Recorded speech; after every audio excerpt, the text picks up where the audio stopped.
Hi everyone! I will be presenting the paper Visualizing Instructions for Physical Training, Exploring Visual Cues to Support Movement Learning from Instructional Videos, authored by me, Alessandra Semeraro, and my co-author, Laia Turmo Vidal. Video-mediated training is a topic of great relevance for many reasons. First, physical training has been associated with improvements in mental and physical health. Second, in today's digital age, finding materials for any kind of physical practice is easier than ever, which proved useful during the COVID-19 pandemic, when many people turned to the internet to find ways to stay active. Video-mediated training is one such way. Because of these reasons, HCI research has found value in instructional videos, exploring ways to improve the learner's experience. Training through video poses many challenges, though. Some of them are that trainees need to learn on their own, therefore not getting any feedback or personalized instructions, and that trainees need to rely on their own imitation ability and knowledge of the exercise and practice. HCI has focused a lot on exploring new ways to provide personalized feedback, but instructions are just as important in movement learning.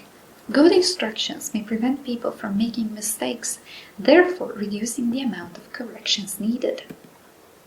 In our study, we explore how to enhance instructions in instructional videos through visual cues.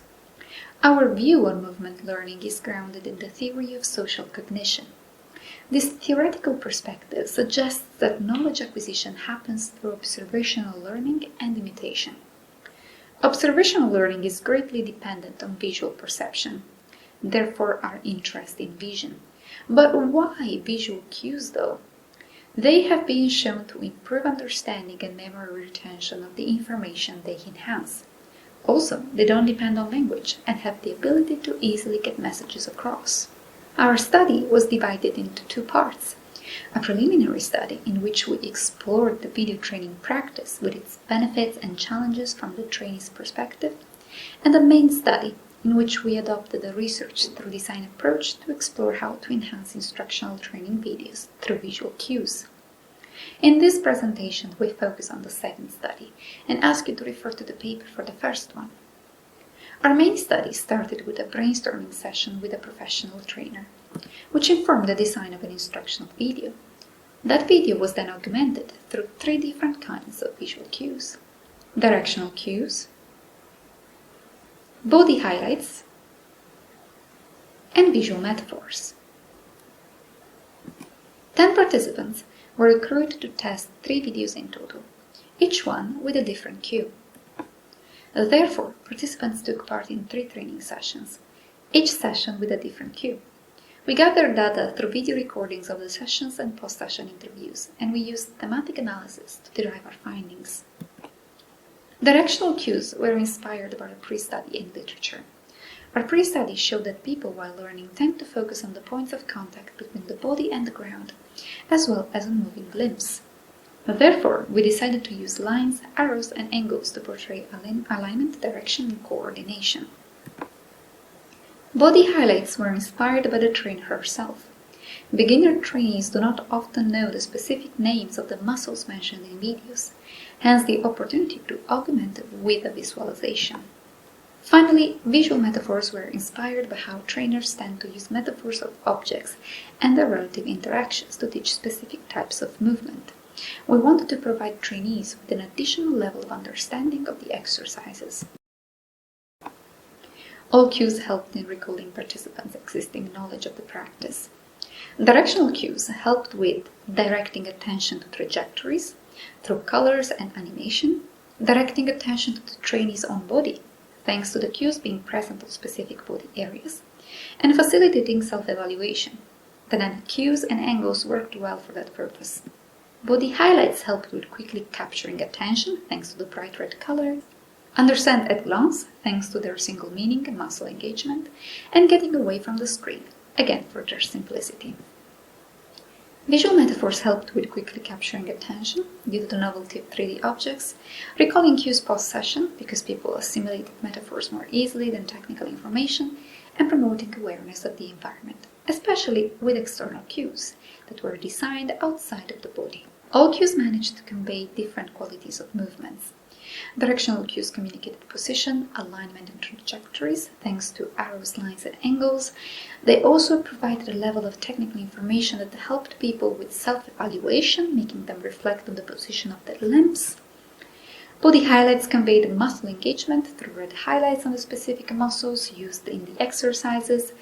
People appreciated the single meaning of muscle engagement, and a few people actually compared these cues to the pictures on gym equipment, which increased their trust.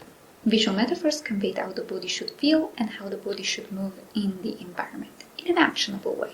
Visual metaphors helped people understand movements in a more holistic way, without focusing on details, but just prompting people to move as if they were really interacting with objects. People encountered several challenges while interacting with the cues. Directional cues, despite trying to limit the amount of information displayed on screen, caused information overload in several participants. For the same reason, people felt like they needed to pay more attention and look at the screen more often than for the other cues. Body highlights were perceived as too general, not capturing the exact muscles. Despite its perceived simplicity, this type of cue was considered less actionable. People either did not have the body awareness necessary to engage specific muscles or felt like the cue provided more theoretical information than actionable one. Visual metaphors presented an interesting challenge. We observed that when metaphors do not share the same movement qualities as the exercise they abstract, they can lead to mistakes. In this paper, we summarize our findings in a set of general design features and the impact that they might have on movement learning. Colors and contrasts are very useful for capturing attention quickly and portray coordination. Internal cues placed on body parts increase the viewer's awareness of their body, and they facilitate the communication of movement qualities. Cues can either capture relations between body parts or between the body and the environment. The former helps with coordination, the latter with increased awareness of the body's position in the environment. Cues that change during the exercises help maintain the attention and offer opportunities for self-evaluation. And finally, cues that are constant, once assimilated, allow people to get away from the screen and keep the cues in the periphery of their attention. With our work, we want to inspire future HCI research on visual cues to support movement learning from instructional videos. From our pre-study, we highlighted common challenges and learning strategies that trainees respectively encounter and adopt while using instructional videos. From our main study, we generated 3 types of visual cues with different design properties, and we highlighted the pros and cons of each one.